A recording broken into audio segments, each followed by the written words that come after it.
Le bonheur, il est bon et bien quand on le partage. Le nôtre, c'est d'être en votre compagnie. Mesdames, Messieurs, bonjour et bienvenue dans votre émission Nopinden. Précieuse Akwahono, bonjour. Alain Sotoumé, bonjour. Amis téléspectateurs, bonjour. Et merci de nous rejoindre ce matin dans votre émission préférée, l'émission Nopinden. Les trésors royaux s'invitent dans votre émission matinale. Ça va être les merveilles du Bénin. Et juste après, Mesdames, Messieurs, on va vous faire découvrir pour certains et redécouvrir pour d'autres un titre de deux grandes vedettes de notre pays, de la musique donc béninoise, sera au rendez-vous avec Cécimé et Fati. Et puis, Mesdames, Messieurs, le plat de résistance ne va pas manquer. Bien sûr, on aura le débat de ce matin. Nous allons parler des violences faites aux enfants. Eh bien, comment arrêter la saignée? Comment éviter tout simplement de maltraiter nos enfants? Au-delà de cela, il y aura la rubrique astuces. Si vous avez pris du poids, si vous avez du mal à porter vos pantalons, s'ils sont devenus trop serrés pour vous, le secret pour les enfiler plus rapidement, je vais vous le livrer tout à l'heure dans la rubrique astuces. Et dans cette même rubrique, je vous donnerai également des conseils, des astuces de cuisine. Avant de retrouver toutes ces astuces, Mesdames, Messieurs, nous irons donc sur la page culturelle de votre émission pour comprendre un certain nombre de choses chez nos parents qui vont nous rendre visite ce matin. Mais avant, Mesdames, Messieurs, voici les merveilles du Bénin.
Une bonne musique qui vous réveille, une bonne musique bien orchestrée vous donne de l'énergie et c'est ce que nous allons faire tout de suite, Mesdames, Messieurs, avec le clip du jour.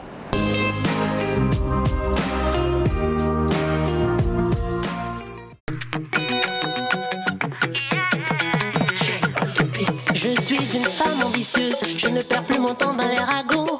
Mais quand ça zaille dans boulot là, non, je me mets bien en musique. Je suis une femme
messieurs, vous l'avez compris.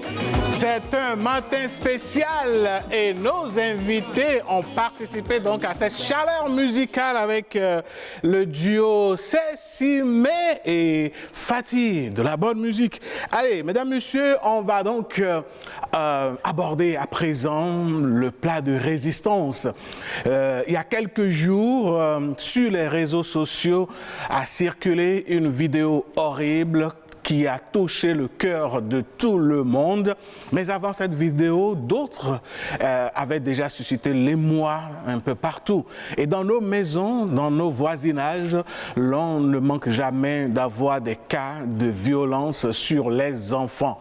Pourquoi il faut violenter les enfants? Pourquoi faut-il en arriver là? Pourquoi certaines personnes en arrivent là justement? Ce n'est pas une obligation, on ne devrait même pas le faire. Alors, est-ce qu'il y a des alternatives face à des enfants que l'on qualifie parfois de récalcitrants et de durs d'oreille? Pour en parler, mesdames, messieurs, nous avons déjà nos invités sur le plateau. Nos invités sont déjà là, vous l'avez dit. Il s'agit de monsieur Camille Edi Koto.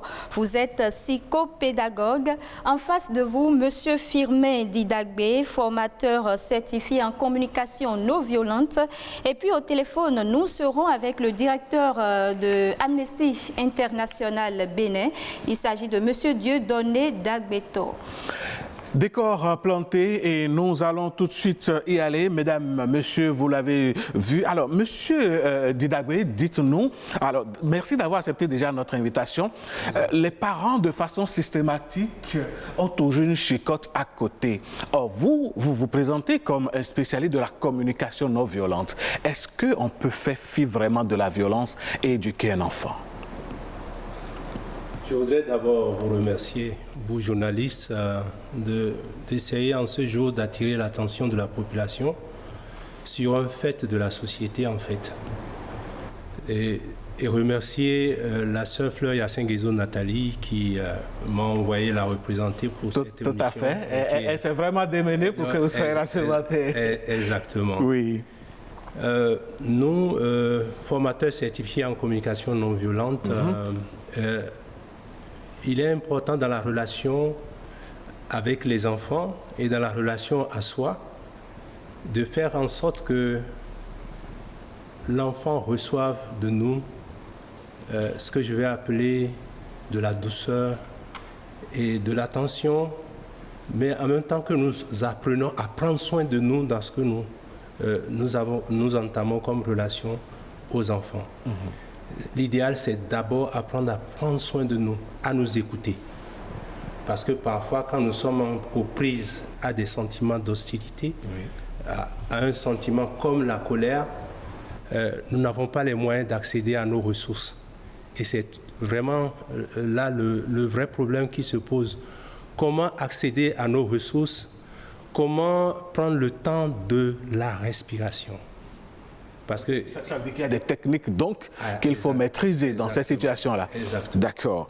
Monsieur Edi Koto, la violence faite aux enfants, ce n'est plus un sujet tabou. Mon collègue le disait à l'entame de ce débat, on a vu ces images qui ont circulé sur les réseaux sociaux, un petit enfant de 2 ans qu'on a tabassé. Dites-nous, à partir de quel moment la violence commence? Merci.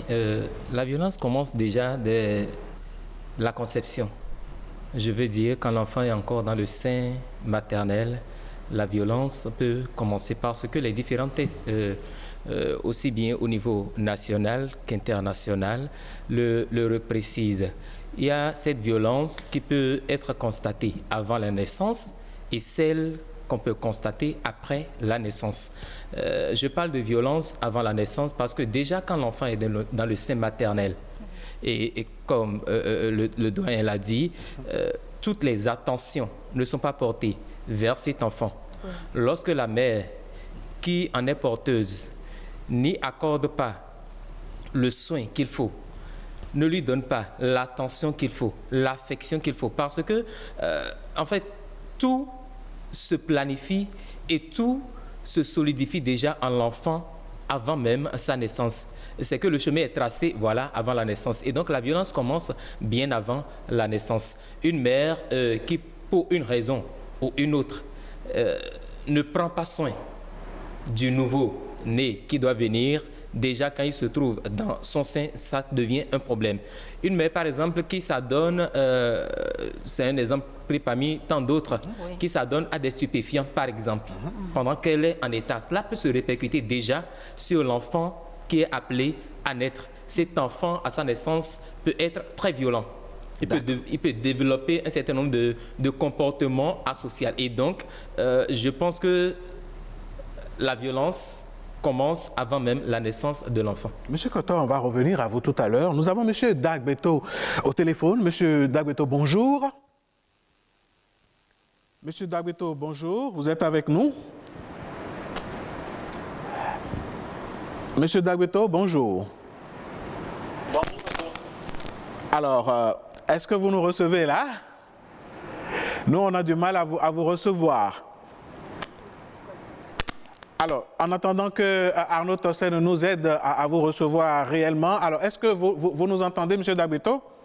Oui, je vous entends très bien. Parfait. Alors, dites-nous, vous êtes le directeur national de Amnesty International Bénin.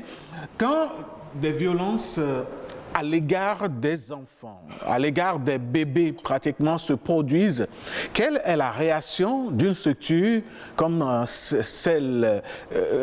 structure comme Amnesty International? Merci pour l'opportunité que vous nous donnez d'aborder un sujet pareil.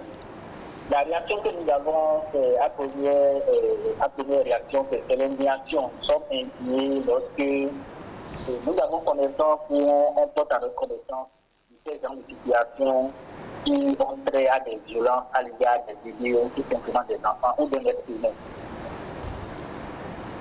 Alors, dites-nous, quand une chose pareille arrive, à quoi doit s'attendre le parent qui a osé faire ça? Bon, je pense que le parent qui a osé faire ça, au-delà de toutes les considérations, mérite d'être porté devant les juridictions, qui sont les autorités au regard de la loi, qui pourront dire quel traitement infliger à ces parents-là. Mais également, nous n'avons pas peur de dire que lorsque nous parlons de traitement, c'est également sur les gens qui communiquent, parce que tout n'est pas normal, toute personne qui fait partie à agir de la sorte envers les activités. D'accord. On va revenir à vous tout à l'heure, M. Dagbeto. Merci de garder la ligne. Merci. Monsieur Firmin Didagbe, dites-nous, selon vous, quelles sont les causes de la maltraitance des enfants? Qu'est-ce qui peut amener un parent ou un tuteur à tabasser son enfant?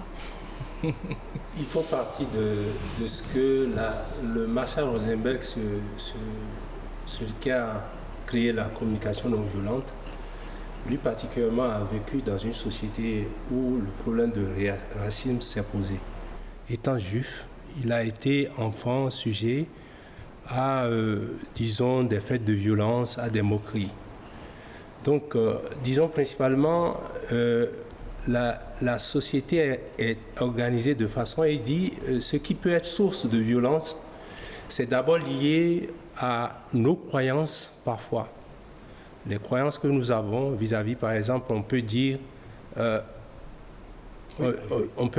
c'est pas bien de marier une femme de Ouida, vous excusez.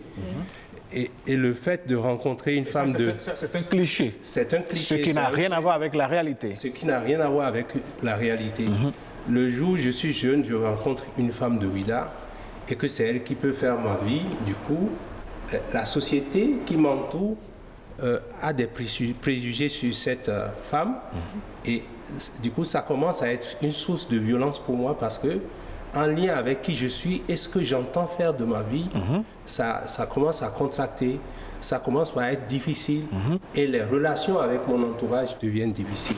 Oui, mais qu'est-ce que l'enfant qui est né, par exemple, de cette relation ou de votre vie de couple a à voir avec cette histoire pour être tabassé ou bien pour connaître, pour être sujet à la violence, par exemple? Oui, en fait, l'enfant n'a rien à y avoir, mais dans le père réside l'enfant et dans l'enfant réside le père. En fait, c'est une imbrication. C'est une imbrication. Il ne faut pas détacher les éléments et traiter vraiment les problèmes qui minent, c'est-à-dire la thématique que vous avez, il va falloir tenir compte de ce que c'est aussi un cycle en fait. Un cycle qui se fait, un cycle qui se ferme, qui s'enchaîne, qui se boucle. Et on ne va pas chercher que dans l'adulte. Le psychopédagogue l'a dit, il faut le chercher dans l'enfant. C'est l'adulte qui fait l'enfant et c'est l'enfant qui fait l'adulte. D'accord. Alors, justement, M. Koto, j'allais vous demander, un enfant de bas âge, il est débordant d'énergie, il veut découvrir, et les parents estiment qu'il est il est dur d'oreille et que c'est la chicotte qui doit pouvoir régler son problème. Est-ce que l'enfant a déjà un problème au point que la chicotte vienne intervenir? Merci de poser la question.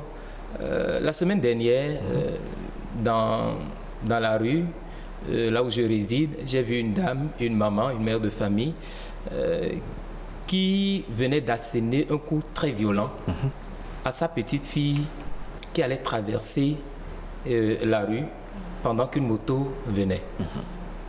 Et tellement j'étais choqué que j'étais obligé de revenir sur mes pas.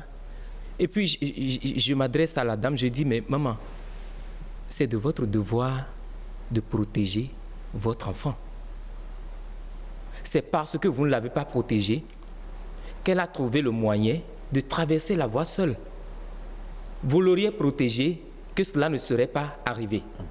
Et puis la deuxième chose, à son âge, vous l'auriez tapé 1000 fois et elle reprendra la même attitude 1000 fois, 1001 fois. Parce que simplement, à son âge, elle n'a pas encore la perception du mal et du bien. Et donc, c'est difficile parfois, lorsque vous constatez ces genres de situations, c'est difficile de l'accepter parce qu'on se dit l'enfant n'en est pour rien. Et puis, Thomas Godson écrira « Éduquer sans punir ». C'est vrai que les gens pensent souvent que c'est les réalités de l'Occident et qu'en Afrique, le châtiment corporel doit forcément être mis à contribution pour éduquer. Mais je pense, comme M. Didagbe l'a dit, voilà, qu'on peut toujours d'abord commencer par le dialogue et la communication. En fait, l'éducation n'est pas de la violence. Éduquer, c'est en fait porter d'un état inférieur à un état supérieur par, vous l'avez aussi dit dans votre propos liminaire, par le comportement et le modèle que l'on représente pour les enfants, parce que les enfants à partir d'un certain âge ne font que ce qu'ils voient les adultes faire. Ils ont le propre de l'imitation. Donc, ils observent et après, ils imitent. Et donc, on ne peut pas, du coup, accuser un enfant qui commet des erreurs parce que dans son innocence, il n'en a pas encore conscience. Il faut que l'enfant puisse atteindre l'âge de l'adolescence, pourquoi pas parfois la majorité, pour commencer par percevoir ce qui est bon de ce qui est mauvais. Et puis, il faut avouer que le chemin est encore long pour la mise en application des principes qui gouvernent notre République. Je veux partir même de la Constitution de la République du Bénin, qui en son article 8 rappelle que la personne humaine est sacrée et inviolable et que les enfants ont le droit à l'épanouissement. Tous les enfants, sans distinction aucune, ont le droit à l'éducation. Quand nous prenons le code des personnes et de la famille, le même principe est rappelé. Et puis le code de l'enfant. Le code de l'enfant, loi 2015-08 du 23 janvier 2015, qui revient en détail sur les différentes dispositions que les parents doivent prendre pour assurer la sécurité de leurs enfants. Et puis, si vous permettez, l'article 4 au chapitre 3 dit par exemple, l'enfant en tant que personne humaine est sacré et inviolable. L'État a l'obligation absolue de la respecter et de la protéger. Il lui garantit un plein épanouissement conformément à l'article 8 de la Constitution que je citais tantôt. Et puis l'article 18 dit, en petit a, l'enfant a droit au respect de l'intégrité physique et morale. Et puis le B de rappeler, l'enfant a droit à la protection contre toute forme d'abus, d'exploitation et de violence. Mais est-ce que les gens le savent? Justement, cette question d'intégrité physique et morale m'amène à vous demander, Monsieur Didagbe, un enfant qui a été chicoté sauvagement, tabassé, comme nous l'avons vu là par exemple, ou bien que nous n'avons pas vu, peut-être qu'ils sont dans des maisons aujourd'hui, à quel type de personne et de personnalité s'attendre demain? Est-ce qu'il n'y a pas des traumatismes qui se cachent et qui se développent déjà? Oui, c'est justement ce que je disais tout à l'heure ou tantôt.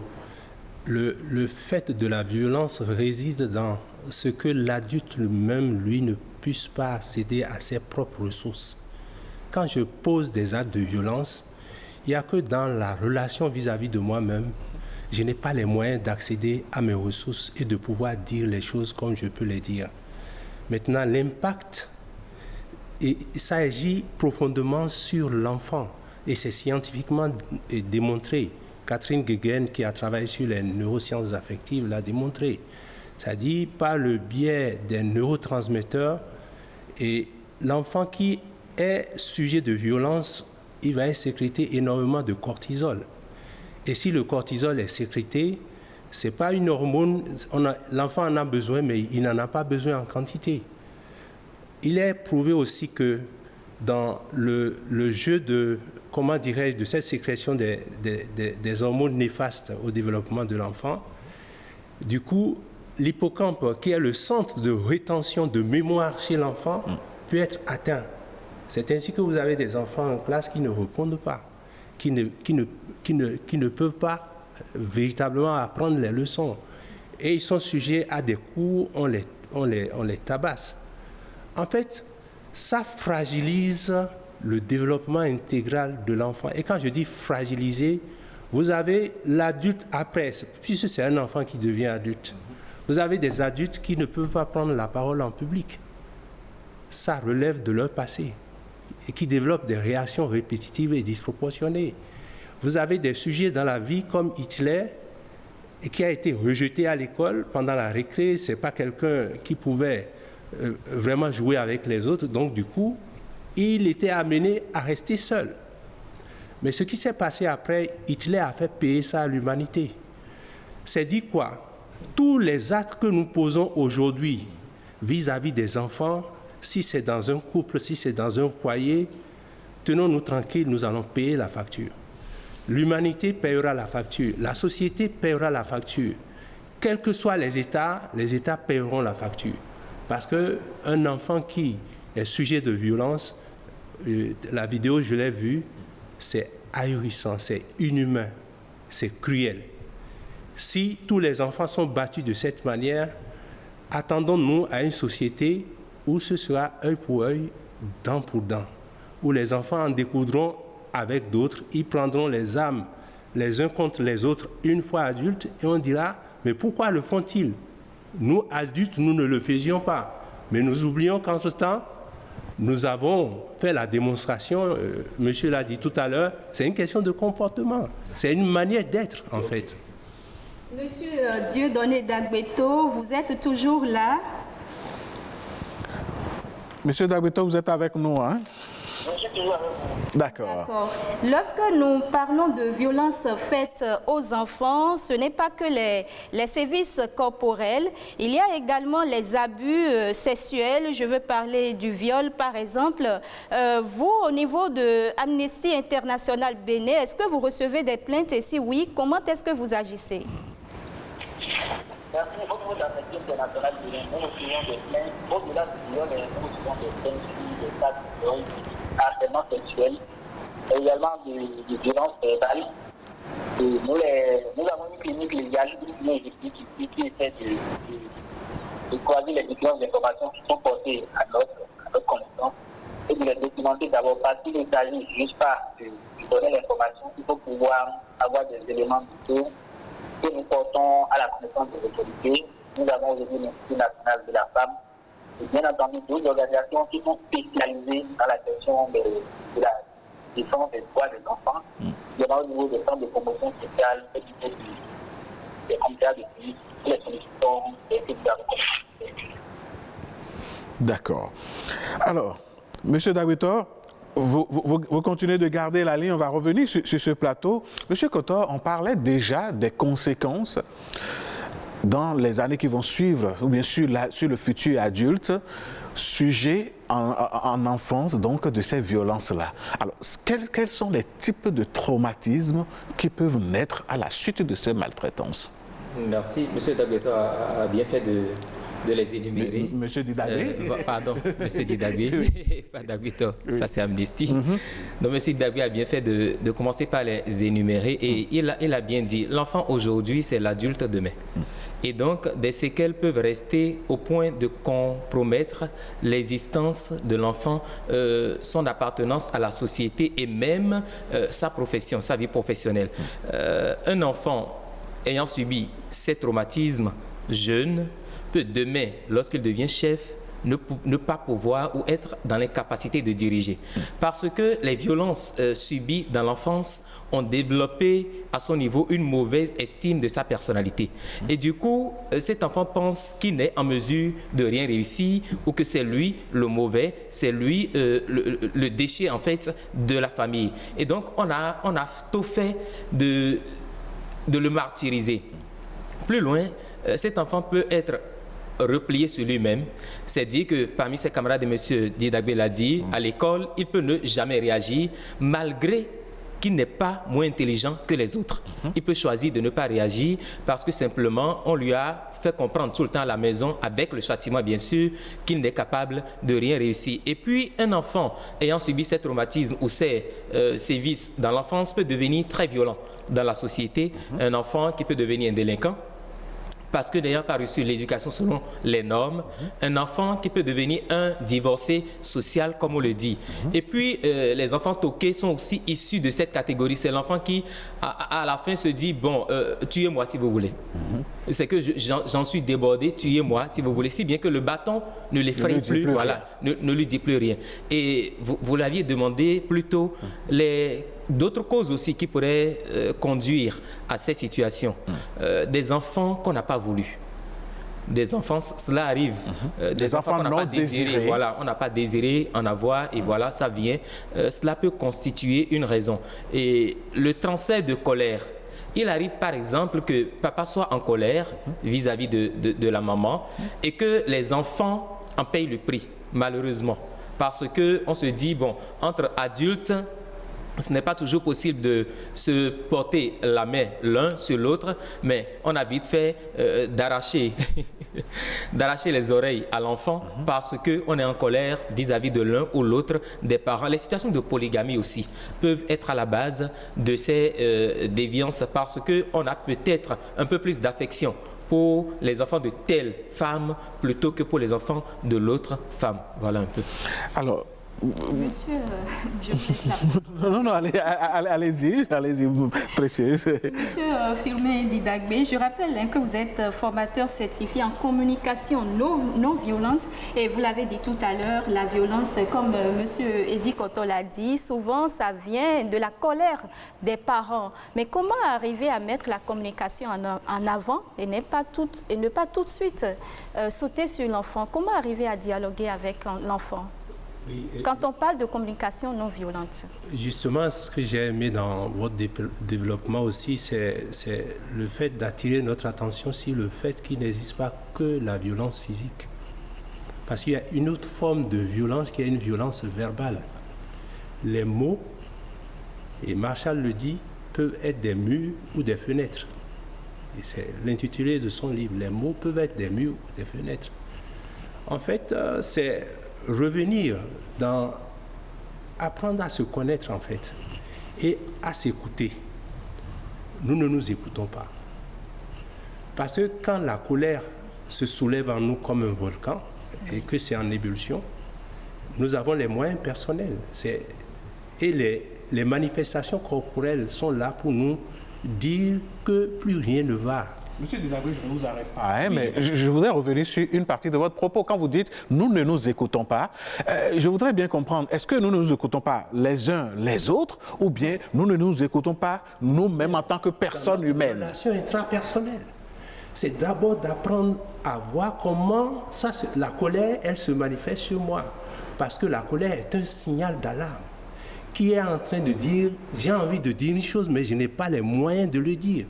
Et quand j'en viens à poser des actes, à prendre un moyen intermédiaire pour me faire entendre, c'est que je suis en train de dire à mon interlocuteur, j'ai envie de te dire quelque chose, mais je n'ai pas les moyens vraiment de te le dire. Donc c'est apprendre à entrer en relation avec nous-mêmes. Et nous sommes portés beaucoup plus vers l'extérieur aujourd'hui, à aller chercher chez les autres les causes de notre malheur. Au lieu d'enlever la poutre qui est dans notre œil, que d'aller chercher cette poutre dans l'œil de l'autre, alors que peut-être dans l'œil de l'autre, il n'y a qu'une paille. Mais monsieur Didagbe, moi je voudrais comprendre, il y a certains adultes qui n'ont jamais été responsables de quoi que ce soit. Tout ce qui leur arrive, c'est toujours la faute des autres. Ce type d'adulte, qu'est-ce que c'est? C'est le déni de responsabilité. C'est-à-dire, enfant, j'ai été quelque part dans mon rapport aux autres et j'ai vécu des situations où j'apprends à me culpabiliser, j'apprends à avoir de la honte et progressivement, je peux même vivre de la dépression. Donc, quand je suis dans cette posture où les autres ont raison et j'ai tort, adulte, je grandis en étant dans le déni. Même quand je pose des actes, je dis, je ne l'ai pas posé. Parce que j'ai été élevé dans un paradigme de toi tu es faible et moi je suis fort. Et du coup, ce qui va se développer, c'est cela. Même à l'école, quand on n'est pas dans un système de collaboration, de coopération et de culture de l'estime de soi, je reviens sur le mot empathie. Ça dit beaucoup de choses. S'écouter, s'écouter et s'écouter. C'est très important. Parce que pour qu'une colère se manifeste ou qu'une peur se manifeste, notre corps est fait de telle sorte que ça puisse nous révéler déjà que c'est quelque chose qui est en train de venir. D'accord. J'ai mon cœur qui bat, j'ai mon pouls qui s'accélère, je commence par transpirer et je commence par trembler. C'est des signes qui me disent que bientôt ça ne va plus marcher. Et c'est simplement le jeu de la respiration. Chez nous, dans notre tradition, on dit, si tu sais que ça ne va pas, Monsieur Xavier, on va revenir sur les solutions tout à l'heure. On va écouter d'autres compatriotes à qui nous avons posé la question et qui ont répondu justement. Voici leur avis. La maltraitance des enfants, c'est un drame. Le fait de prendre l'enfant et de le taper comme un animal, même aujourd'hui les animaux ont des droits. Donc, comme des animaux, c'est pas bien. Même sans bastonner l'enfant, je peux ramener mon enfant et il va comprendre ce qu'il est en train de faire du mauvais. L'enfant aussi a ses droits que nous devons tous respecter. Un enfant, c'est de l'or. Il faut garder les enfants comme de l'or. Aimez vos enfants. Retour plateau et je vais rester avec M. Didagbe pour demander. M. Didagbe, vous parliez avant qu'on ne suive l'avance pop du fait de s'écouter. Vous savez aussi que nous sommes en Afrique et dans notre contexte, on a tôt fait d'attribuer certaines réactions à des esprits. Quand le cœur commence par battre, quand je transpire, quand je commence par noter un certain nombre de choses, on a tôt fait de dire les esprits sont en train d'agir sur moi. Il faut prier. Est-ce que ça est-ce que c'est une piste? En fait, la vraie piste, c'est la route qui mène vers soi. Et je n'enlève pas que dans notre culture, il existe des réalités et que nous avons des croyances, mais la croyance aussi peut être une source de violence. Le fait que de savoir que c'est ça et que j'ai cette culture de « il y a des esprits », c'est cette culture de la culture de « il y a des esprits » qui va être un problème pour moi. Je ne sais pas si vous comprenez ce que je veux dire. Donc, dans cette relation à soi, se donner de l'empathie, de la bienveillance. Vous savez, j'ai parlé des neurotransmetteurs tout à l'heure. Quand je suis à même, moi-même, de dégonfler, parce que c'est en termes d'émotion, de dégonfler ce qui se passe, rien qu'au niveau de ma personne, je suis capable de donner de l'empathie. Donner de l'empathie à l'enfant qui est en face de moi. Et là, nous parlons déjà des solutions. Des solutions. Donc, tout va se jouer dans ma capacité à m'appréhender, à prendre soin de moi. Et dans nos journées quotidiennes, combien de temps prenons-nous pour nous-mêmes? Nous sommes sur le plateau ensemble. Si vous allez me dire, est-ce qu'il vous est arrivé de vous arrêter et de dire maintenant, c'est bon, stop, ouf, je respire.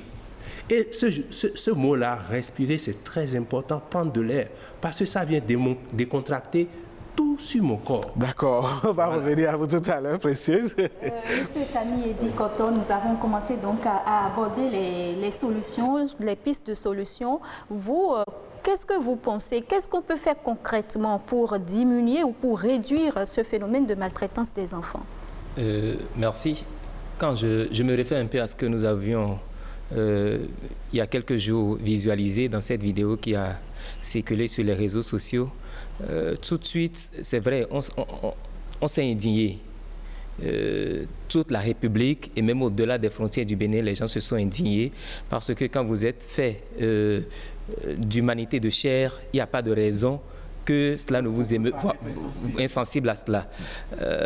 Les lois existent aujourd'hui. Malheureusement, il faut l'avouer, on ne les vulgarise pas assez. Donc il faut déjà commencer par là. La sensibilisation. Et puis la sensibilisation, et cette sensibilisation, je voudrais vous dire merci déjà pour ce plateau que vous offrez. C'est vous, les médias, qui jouez le grand rôle. Malheureusement, les personnes qui devraient aussi vous accompagner de façon à ce que cela soit effectif, bon, on ne le remarque pas, on ne va pas condamner.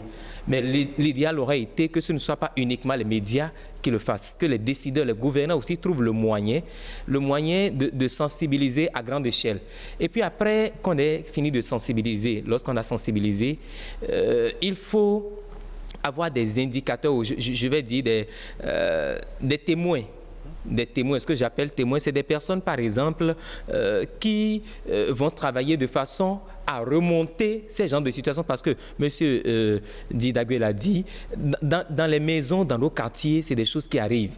Ça, on a pu voir parce que quelqu'un a eu le génie de filmer et de publier sur les réseaux sociaux. Et ces milliers d'enfants qui subissent pire que ça, dans l'anonymat, voilà, qu'est-ce qu'on en fait? Et donc, de bouche à oreille, on doit pouvoir veiller à ça. Et moi, je ne sais pas, aujourd'hui, il me semble qu'il existe un numéro vert que les gens peuvent appeler, les citoyens peuvent appeler pour dénoncer ces cas de violence sur les enfants. Il faut davantage communiquer là-dessus. Il faut davantage communiquer là-dessus et éviter aussi d'être dans la complaisance. Je vous dis, il y a quelques années, on m'a dit, ou on m'a informé, qu'il y a un père qui abusait de son enfant, de sa petite fille de 9 ans. Et puis, la mère a voulu, dénoncer cela, mais c'est la famille qui s'est réunie. C'est la famille qui se réunit et qui menace la maman. On dit, si jamais on l'entend quelque part, c'est que tu prends tes effets, tu prends ton chemin, et puis on va encore... Voilà la honte. Justement. Et je dis, ce n'est pas possible. D'accord. Par tous les moyens, on doit pouvoir défendre les enfants. Et puis, pour finir, en termes de proposition, il faut sanctionner aussi. Il faut sanctionner quand ça arrive. Et là, par rapport à la vidéo, j'espère qu'on finira par mettre la main sur, ou pas interpeller le père qui a eu ce comportement et que par finir, justice soit faite. Et puis, pour rappeler, la loi quand même a prévu les sanctions dans ce sens. On va revenir à vous parce que le temps est complètement contre nous. Vous aurez les 30 secondes pour conclure tout à l'heure. Mais avant, monsieur Dagbetor, au niveau de Amnesty International, si vous devriez faire des propositions pour qu'on s'en sorte finalement, pour qu'on arrête la saignée et qu'on n'apprenne plus ces violences à l'égard des enfants, qu'est-ce que vous avez envie de dire? Merci beaucoup. Comme vous l'avez mentionné, et mes prédécesseurs l'ont dit également, cette vidéo, cette image qui ont circulé sont juste quelques études parce qu'il y en a de plus graves dans nos communautés. Aujourd'hui, nous parlons de violences physiques, mais il y a également des violences verbales dont les autres prédécesseurs ont parlé. Nous avons des parents qui ne donnent pas de l'argent depuis les enfants ou même un repas tout au long d'une journée. Ce sont des formes de violence dont nous ne parlons toujours pas, mais qui ont des répercussions sur l'être et sur la personnalité des enfants que nous avons. En termes de proposition, nous recommandons toujours l'éducation, continuer à discuter avec les parents, mais également les enfants et les jeunes, puisque c'est eux qui seront les adultes du Bénin. D'accord. On pourrait dire que ces années ont déjà pris ce qui-là. Donc nous faisons de l'éducation aux droits humains avec les plus petits pour que demain ces gens de situation les plus droits humains. Merci. On a dit la discussion et la communication dans les foyers, dans les familles. Merci beaucoup, monsieur Dieudonné Dagbetor. Je rappelle que vous êtes le directeur de Amnesty International Bénin. Merci d'avoir répondu à nos questions et très bonne journée à vous. Merci. Alors, retour sur ce plateau pour conclure. Donner la parole à nos invités pour clôturer. Vous n'avez que 30 secondes, monsieur Firmin Didagbe, pour clôturer cet entretien. Moi, je voudrais vous remercier. Vous avez remarqué vous-même que le temps ne nous suffit pas pour ça, c'est vrai. Ce sujet. Oui. Moi, si j'ai un appel à lancer, c'est... En fait, il y a aussi une école pour la vie. Et chacun de nous doit prendre le moyen d'investir sur lui. Nos parents nous ont légué un héritage éducatif et nous transmettons, heureusement ou malheureusement, certains acquis. C'est avoir de la lumière sur ce que j'ai acquis.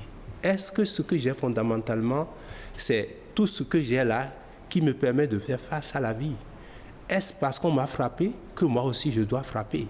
Il y a des questions à se poser. Je vais où? Je fais quoi? Et quand on est aux prises à des sentiments d'hostilité, je le dis simplement, c'est apprendre à respirer. D'accord, merci beaucoup. On aura l'occasion de vous revoir de vous recevoir une fois encore sur ce plateau. Le temps est complètement parti. Monsieur Kotor, en 30 secondes, mais là, 20 secondes. Je voudrais suggérer pour finir que nous puissions penser à la création de l'école des parents. L'école des parents, parce qu'on peut avoir des enfants, on peut concevoir des enfants pendant qu'on ne s'y attendait pas et finir par les aimer véritablement. Et donc l'école des parents qui pourrait apprendre aux uns et aux autres comment prendre soin de nos progénitures, comment prendre soin de ces êtres sensibles-là à qui nous avons donné la vie et qui méritent aussi de vivre épanouis. Merci beaucoup, Monsieur Camille Kotor. Merci à vous, Monsieur Didagwe. Merci, chers amis. Aux téléspectateurs, on n'a pas la prétention de vous donner des leçons, on n'a pas la prétention d'avoir cerné tous les contours de ce sujet. Une seule chose est sûre et certaine, les adultes dans 5 ans, les adultes dans 10 ans, dans 20 ans, dans 30 ans, les prochaines populations du Bénin, ce sont eux que vous voyez là tous les jours. Ils sont dans vos maisons, ils sont dans nos marchés, ils sont partout. Prenons soin des enfants, quel que soit l'endroit où nous les rencontrons, parce que dans notre vieillesse, soit ils vont nous aider à traverser la route, soit ils vont rouler sur nous. Dans l'un ou l'autre des cas, c'est nous qui aurons été les auteurs de cette semence-là. Nous, on marque une pause et on vous retrouve après. L'ORTB se rapproche encore plus de vous. La nouvelle application mobile de l'ORTB, avec plus de dynamique, plus de design, plus de couleurs, plus de facilité. Vos chaînes de radio, votre télévision nationale et BB24 en direct, c'est sur Play Store. ORTB Mobile, toujours plus proche de vous. Ce matin, mesdames, messieurs, nous allons rendre visite donc à nos parents, les Lokpa. Oui, c'est eux qui nous accueillent ce matin à travers Us et Coutumes.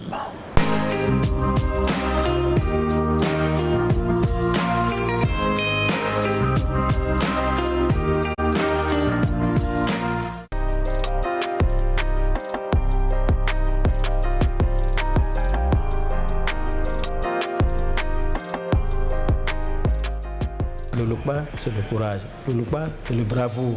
Il n'aime pas du tout l'humiliation. Et c'est pourquoi aussi nous avons des cérémonies qui préparent l'enfant depuis le bas âge jusqu'à l'âge adulte pour éviter d'être humilié. En milieu Lokpa, si tu es paresseux, tu n'es pas accepté par la société. Si tu es poltron, tu es peureux, les gens se moquent de toi. Est-ce que vous voyez? Si tu es pingre, c'est pourquoi, par exemple, tous ceux qui les cultivateurs, quand vous finissez, vous devez partager. Aux vieillards qui n'ont plus la force de travailler, on leur donne. Aux indigènes, aux handicapés aussi, on leur donne.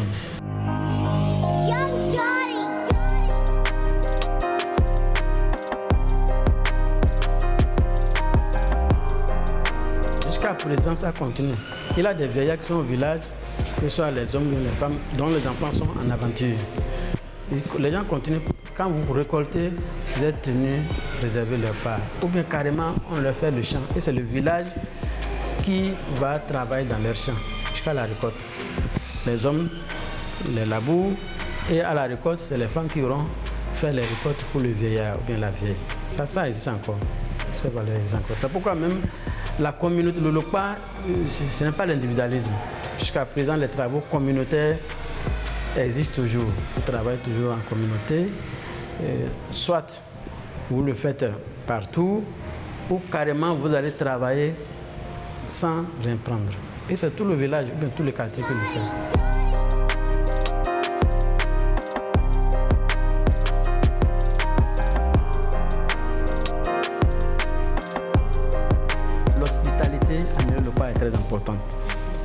Et c'est pourquoi, lorsque le repas prépare le soir, on dit réserver toujours la part de l'étranger. Il a toujours un plat réservé à l'étranger. Parce qu'on se dit qu'on ne sait jamais à quel moment. Et le plus souvent, le repas préfère s'oublier au détriment de l'étranger. Ça, c'est très important. Et vous allez constater que les fonctionnaires, les agents de l'État qui sont au nord, par exemple, celui qui a fait Waké, par exemple, jusqu'ici, tu ne le verras pas regretter. Ils sont bien reçus, ils ont de terres.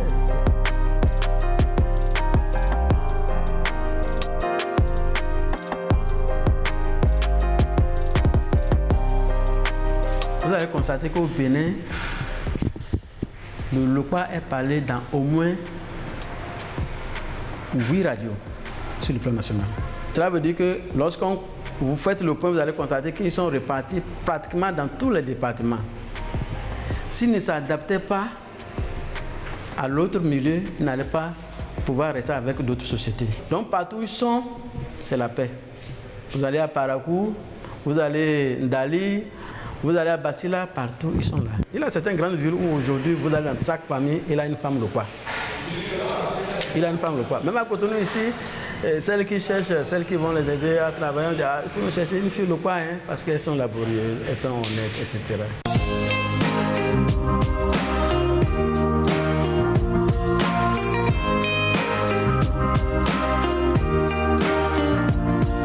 La bravoure et la dignité caractérisent l'homme Lokpa. C'est en résumé ce qu'il faut donc retenir. Mesdames, Messieurs, chose promise, chose due. Oui, Capture fait partie donc de ce numéro de Nopenden. Et voici donc ce qu'il annonce.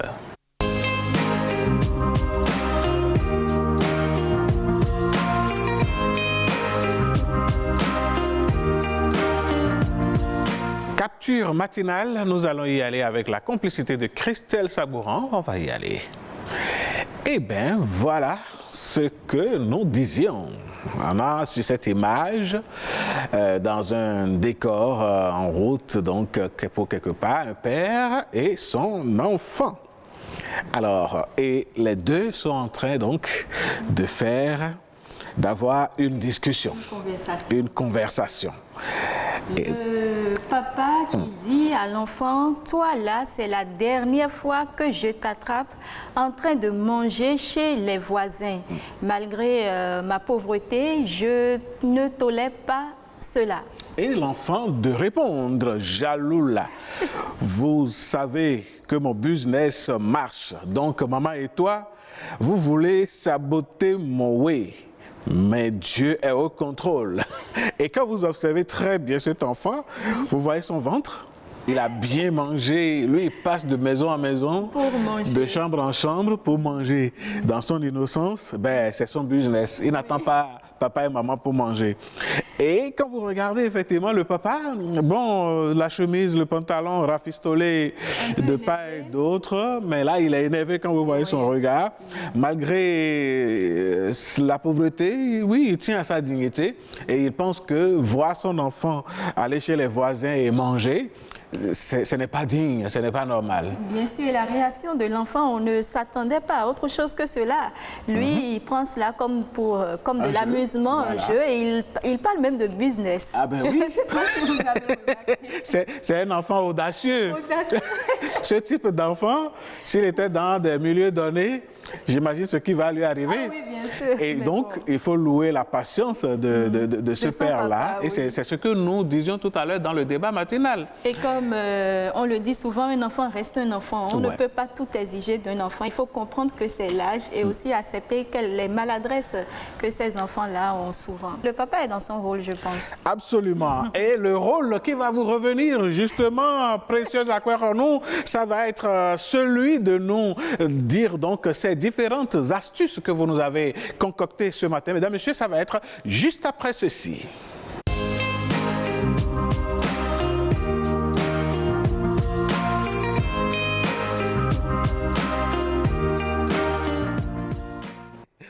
Ce matin, mesdames, messieurs, nous allons faire donc d'une pierre, je ne dirais pas deux coups, plusieurs coups, parce que ça va être plusieurs recettes, plusieurs astuces que Précieuse va mettre à notre disposition. On commence par quoi, Précieuse? On va commencer. Vous savez, Alain Sochoumé, c'est vite arrivé qu'un beau matin, le pantalon, votre jean que vous avez pour habitude d'utiliser, de porter, ce beau matin-là, vous essayez, vous n'arrivez plus à rentrer dedans. À rentrer dedans. Vous ne comprenez pas. Ça arrive à tout le monde. On peut prendre juste quelques kilos. Entre-temps, vous avez quand même pris des kilos. Voilà, juste quelques kilos. Et le matin, lorsque nous sommes pressés, ça nous arrive, on continue vraiment à nous batailler avec le jean, avec le pantalon. Et bien, ce matin, l'astuce simple et facile que je vous propose, c'est de mettre vos pieds, vous mettez votre pied gauche dans un sachet.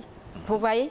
Vous mettez également votre deuxième pied, votre pied droit dans un sachet et puis vous portez le jean. C'est-à-dire le sachet va permettre, voilà, le sachet fera glisser le jean plus facilement sur votre corps. Et vous allez voir... Précieuse, attention, quand vous faites ça et que vous finissez par porter le jean, est-ce que vous allez pouvoir respirer toute la journée? Enfin, c'est une question que je me pose. Oui, bien sûr.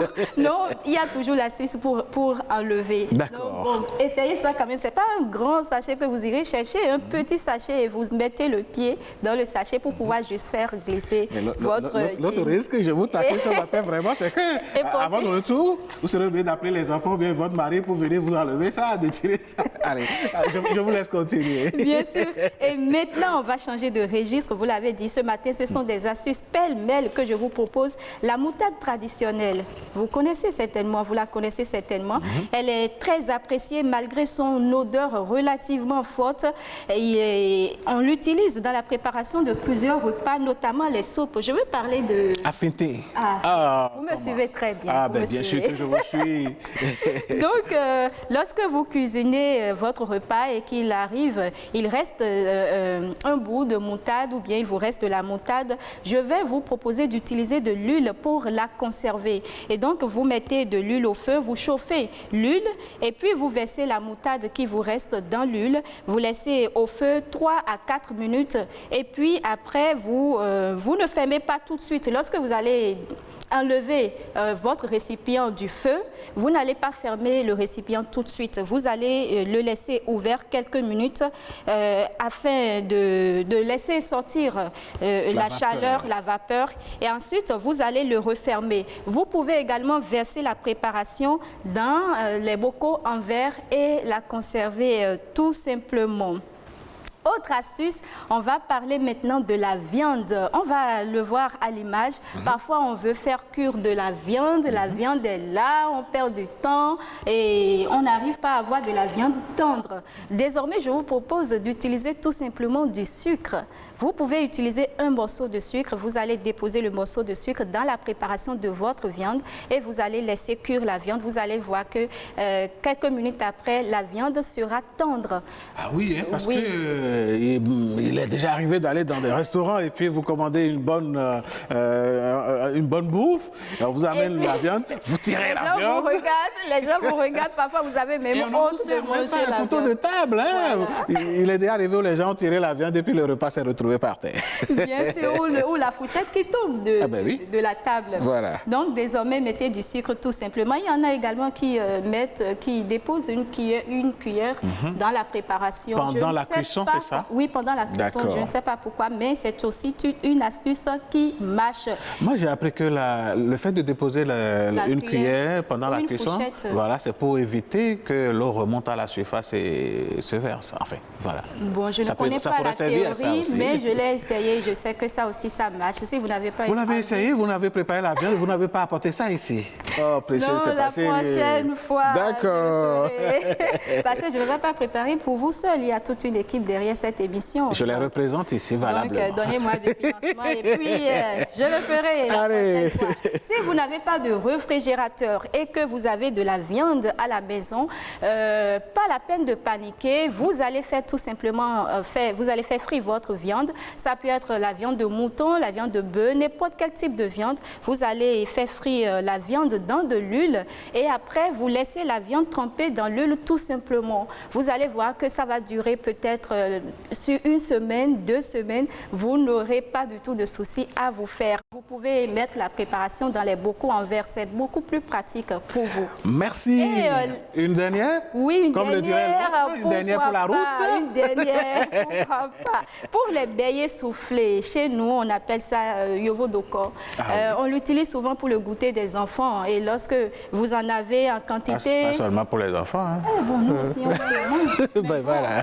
Si vous en avez donné à vos enfants et qu'il en reste encore, pas la peine de vous faire du souci. Vous allez tout simplement utiliser du papier ciment. Vous allez donc enrober ces beignets-là, vous les laissez là. Tout simplement, vous déposez ces beignets-là. Même 3 jours après, lorsque vous allez ouvrir votre papier ciment, les beignets vont toujours rester intacts. Il n'y aura pas de problème. Merci à vous, précieux Akweronou, mesdames, messieurs. J'espère que vous allez essayer tout ceci et que vous en donnerez des nouvelles à nos autres téléspectateurs à travers nos différentes plateformes digitales. Ce que nous allons retrouver tout de suite, c'est la bonne musique avec le duo. Il a décidé, elle a fait ça, mais pas ton temps, ma soeur qui danse ça.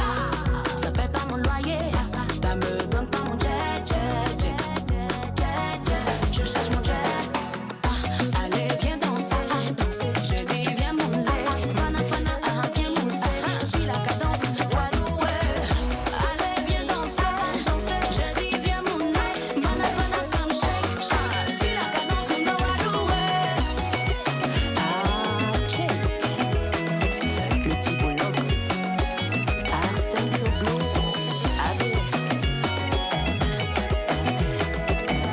Fin de votre émission Nopiden, du moins le numéro de ce matin. Merci, précieuse Akweronou. C'est toujours un plaisir d'être en votre compagnie, L'Institut Mère. Plaisir partagé, on se retrouve prochainement. Oui, très bientôt. Mesdames, Messieurs, excellente suite de journée à chacun et à tous, surtout dans la bonne ambiance, dans la bonne humeur. D'autres programmes vont suivre celui de Nopiden. Passez de bons moments en notre compagnie.